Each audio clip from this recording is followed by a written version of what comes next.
thing. The money and the power struggle seems to be the same thing. So I don't, you know, to be concerned about that with everything else that Wendy Williams is going through. I would look at him and just wonder, like, who hurt you? What are you going through that makes you, more concerned about this than, letting this woman who built her own empire, however she built it, or whatever you want to say about when she built that thing.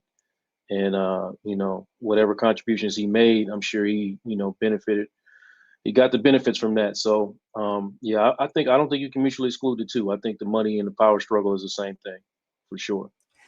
Well, I know that he was getting a really big chunk. My question is, like, he has money issues. We know that there's money issues, but he's claiming he's not getting enough anyway. So now this, to me, seems like he's leaning on this to try to get back in with the money. So, Marlo, do you think that money can blindside people in their relationships after a breakup? Absolutely. I mean, I think when you look at this, he's not saying, I want to remarry Wendy. He's saying, I want y'all to overturn this rule and look at her financials again so I can re-divorce her.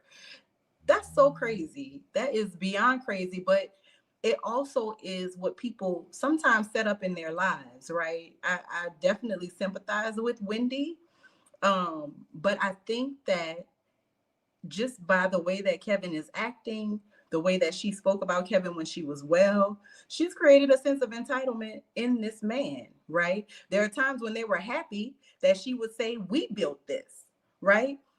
Charlemagne has old interviews that he's done where he and Kevin bumped heads because of the amount of power that Wendy was giving Kevin on the morning show or the radio show that Charlemagne was co-hosting. So I just think, Kevin, respectfully, you are a turd. That's what I got to say about it.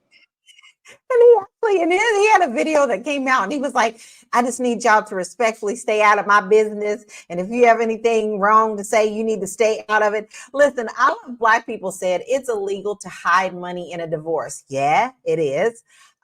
If she were a man, ladies would be applauding. Hey, wait a minute. Do you think this is a case of if the shoe was on the other foot, Athena?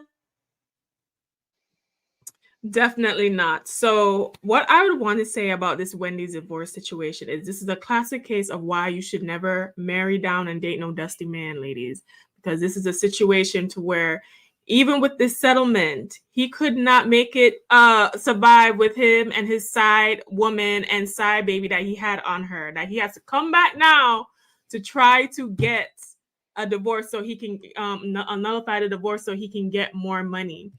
First of all, he is trying to claim that an affidavit that was submitted by her best friend of a certain dollar amount is the reason why he was financially defrauded. What I understand about these high-profile divorces is that they usually have forensic accountants and different people looking over all the legalities of things. Wendy may have said, oh, I have 55 million, whatever. Wendy was not in her full state of mind to understand her financial situation anyway. She may have thought that she had that money, but after the managers, the lawyers, and all the people that she had to pay, it may have come down to that 7 million for real. So that's the first thing I want to say about